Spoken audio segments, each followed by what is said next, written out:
Exactly as you said it would. I read it. So Warcry's up. Look at the damage these creeps take. That's like 50 damage. That's 10 hits from a tower to die. And that's one of the best things about Warcry. Makes it so easy to push. C9 has pretty good counter push by using Scream, maybe Impale, and Gyro Flak or something. But the Flak, again, doing less. Like, it gives them so many good chances to just go high ground. Like, he Warcried this creep wave, and it's going to take forever to die. Yeah, even just moving into the Tier 3, so they'll have to have fought to deal with it. Tier 2 tower down in the mid, and the rest of Complexity now rotate towards the top lane. Ziz and Z-Freak will move through the jungle. Bone 7 farming nearby. Can they actually catch him here? Nope. He'll just blink to the high ground and TP home. Nice heads-up play there.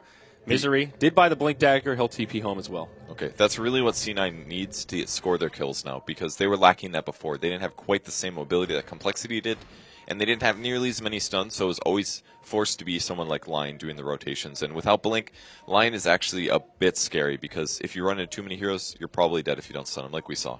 Yeah. Some more ward coverage here for the Dire side.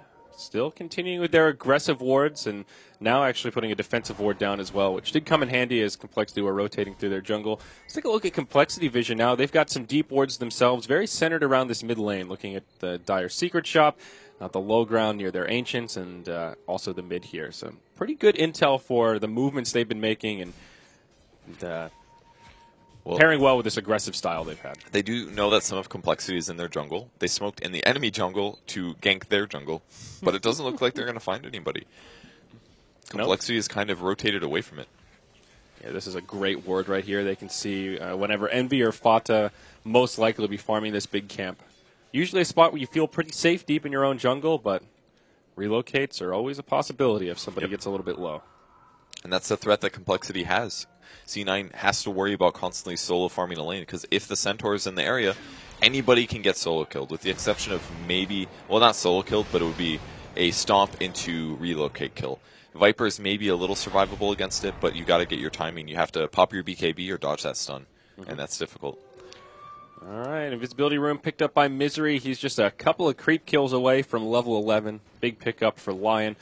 Mostly for that cooldown reduction on Figure. It goes from 160 to 100 seconds, but there's been an equally big pickup here for Complexity. That's the BKB on Sven. This next series of fights will be very difficult for Cloud9 to deal with that long duration bout of Magic Immunity. Misery scouting things out here, maybe thinking about a go onto Swindle Melons.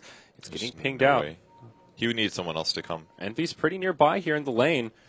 They could actually try to set this up. They don't have vision on the rest of the Radiant squad, though, so it is very risky. Like, they could try it, but there's always going to be a relocate if there's only two. They go on it. There's the Hex. Stun as well, and there's the relocate instantly. Swindlemon's going to get his mech off. He's still alive, able to get out, and Eternal Envy's going to die. Oh, it's a bloody disaster. Big Daddy comes in. He wants Swindle. The LSA is there. It's a 3-0. They give him the Laguna for good measure. Swindle survives the assault. No. How does this guy reliably stun No-Tail every single time? Man, like... Well, they are ex-teammates after all. Maybe he just knows the way No-Tail likes to play. Got his number. Yeah. Bone 7's pressuring the tower. Oh, gets stunned. Will he have the stun? He does throw the stun. Bone 7 to right click, double edge, and that's another kill. Great setup here. And that's an unstoppable streak going to Fly. This support Lina now starting to transition into a bit of a core. Fly is so good, man. And this is how you have to play Lina support. You have to get those slightly, I'll say greedy, but it basically is... You have to use your hero to get those solo kills on the important heroes and transition to a core. You can't do the style where you go something like Medallion, Solar Crest. If you do that, your Lina is not that amazing. But if you get this fast Yules and this Arcane Boots, he's basically set on mana regen for the entire game. Yeah. And he can just farm jungle creeps in an aggressive area and potentially set up ganks. And if he picks up an eggs at some point, man, C9 has got to deal with like 4 cores then. Yeah, I mean, already they've been dealing with this Spirit Breaker so well from just the skill shot of Light Strike Array. Now you've got a Yules to stop him from charging and give Fly a super easy setup. So this makes the life of Cloud9 just more difficult in general. You've also got a counter initiation tool for someone like Misery. If he doesn't blink in and hex the Lina, there's always a chance that he could get Yules before he can get off his full rotation. Swindle with a completed SNY and another 1,400 gold to boot. Moon Meander closing in on a 4-staff as they take out the last remaining Tier 1 tower here for Cloud9.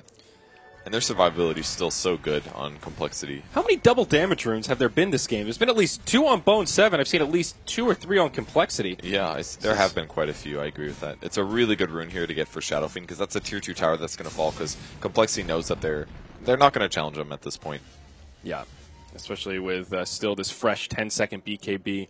on the Sven that hasn't even been utilized yet. You might find Moon Meander here. They didn't see each other this nighttime. Vision's a bit low. Set enough for the top tier 2 defense. Fly's mana's also a bit low. 600 mana for him. He could solo kill Eternal Envy, I think, if he finds him. This is pretty risky for They don't Envy see him. here. The ward's on high ground. Yeah. He's going to see him now. They see Ancients are dying. Fly's going to collapse on that, I think. Got the daytime vision. He's going to go for the... Oh, he's dead. There's the Yules. Oh, well, it was definitely a risky play, and now it will end with Envy in the grave. Unfortunate for him. I guess they're far enough behind that you can warrant taking some risk at this point, but... He didn't buy out either, so any gold that he got there, he did prevent Sven from getting it, but he's not going to be there to carry his team in the late game because of deaths like this. Like, it's a Viper. Viper, if your team isn't stomping or in a moderate place, like, you need some bigger carry potential than just a Viper in the late game. Fada doesn't naturally farm very fast, so Gyro needs to snowball, and that just seemed like an Envy didn't know what to do thing or something. Like, he stole the Ancients, but it's in such a greedy place. Like, his team was kind of close by, but they weren't even close. Yeah, not close enough to react to something like that once he gets caught by the Yules. Roshan will go down to Complexity. Nice easy kill there. It'll be Swindle that picks up the Aegis. And Z-Freak, man, this Wisp is rolling in the money. No boots, but he's got a Glimmer Cape already. Yeah, really good item to have against C9. Anybody that line initiates on, bam, Glimmer goes on him, guaranteed. Maybe even a Viper Strike.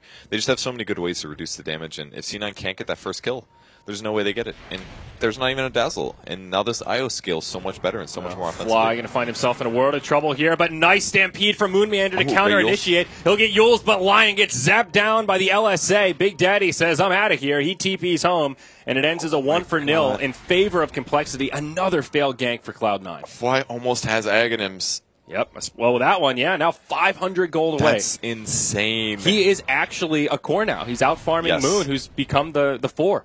I've seen very many core Linas that have Ags and Yules at 25 minutes, 26 minutes, and he is almost there. And once he gets that, man, Viper's only got 1,500 HP. Fly's going to do, 675 pure with his ultimate now, and then as he ticks over to level 16, 950. Like, their cores are in such a bad place. Look at Swindle Melons. He doesn't care. He knows they have a huge advantage. He's behind the tier 2 tower, and they're just taking their outer towers, and they are preparing to just go high ground, and I think this is the push. Yeah, Swindle going for a smart build here. Orbit Venom picked up the sign of a Scotty inbound. He's got 3,600 gold, and we'll have the big boy completed before too long. Give him that nice mix of survivability and utility in these team fights with that passive slow. Ziz also going for some armor here. Probably an Assault Kuros to come out, but just the plate mail for now. Sven, very, very tanky, and I just don't see Cloud9 killing this guy easily unless they unload all of their ultimates on him. Maybe if he gets hit by the Sonic Wave, the Finger, and the Nether Strike, they can bring him down, but... They could, it would take a lot of magic nukes, and they'd have to chain stun him the whole time, because either casting Warcry or BKB is going to put him in a bad spot. So. Moon getting position set up on the bot tier 2. Big Daddy No Tail not getting spotted because Flies wasn't quite on the high ground, and he's going to TP out as well, so smart to do that. Once you go that far to squeak in, it's kind of difficult. Envy is in such an aggressive position right now. He's got this Dire Wolf or Alpha Wolf with him to kind of scout things out a little bit, as well as the TP scroll. I think he's just really scared. He knows that the opponents can kill him very easily. There is a Wisp, so he has to farm where he knows there probably aren't Observer Wards. And that's right next to the enemy team's base. So it may seem like a crazy thing here, but this is probably also the reasoning that he was going for the Ancients. And they do also counter that ward that was just placed on the plateau. So opening up a little bit more space for Envy. It's working out so far, and he will TP out as soon as he sees some enemies inbound. He'll have to feed over his Alpha Wolf. A worthy feed there to make sure he makes it back to safety. All right. So at this point, Complexity is getting very close to more major items. I think they're just going to spend some time farming because they know that in the late game they have a really big advantage with C9, against C9 that is. Shadow Fiend's going to have his next tanky item.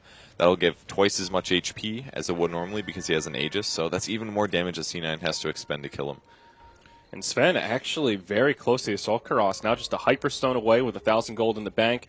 Already has the recipe picked up on the courier, so perhaps they'll just let this Aegis expire, pick up the AC, and then look to take a team fight and possibly break the high ground. And maybe even before that, they smoke up behind the Shadow Fiend. They'll try to bait with Swindle. He's got about a minute and a half left on the Aegis, so it'll be expiring right as this game rolls over to the 30-minute mark. And Complexity will try to make use of it if they can.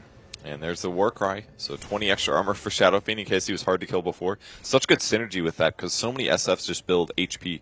And then you just get this free armor from Sven. And Sven is also still a very scary card. Almost an ulti from No-Tail. He's just trying to bait out some spells. No BKB on Shadow Fiend, obviously. There's the first stun. All right. Complexity, happy to have Swindle take a little bit of this damage to get things started. At the very least, he'll have a regen rune coming up here in about 60 seconds. There's the glyph from Cloud9. Complexity will get a free tower out of it.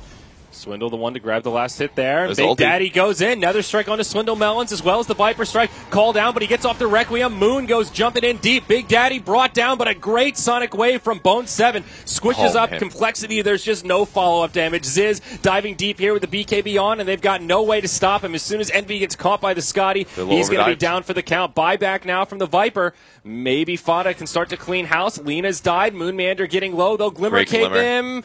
And it's just enough, but the Impale is there to finish him off. It looks like Complexity did just commit a little too deep here. Aegis will be utilized by Swindle, but that was so good by C9. They defended that so perfectly there. Like, they forced the overdive. Viper didn't waste his BKB until he popped back. Buyback from Wisp. He relocates Ziz in. They may try to do something with Swindle. At the very least, he'll survive the second life after the Aegis. All right. Okay. I guess that was all right. Yeah, I think that was okay for Complexity. Not good, though. I don't think the gold graph is... Yeah, it looks like it's going to dip down a little bit. It was just a Viper buyback, right? Yep, just one buyback on each side, Wisp and Viper. That's the problem. It's so early in the game, and there's so few levels on so many heroes that their respawn times are really not very big, so... They had to they didn't have to overdive there, but they went for all those kills, and then being positioned behind that tier 2, you're taking all these tier 4 tower hits. Those are actually very serious damage. They do more per hit probably than an average carry does at this point, because Gyro doesn't have that much farm. Like, if you go that far, your HP is going to get low, and you can't heal everybody, especially because they used the mech a little poorly. It was like as they were initiating, and he was missing like 300 HP. I think that was a big mistake, and maybe the only mistake Complexity made in that dive. Yeah. A little overzealous, but frankly, they're far enough ahead that they can afford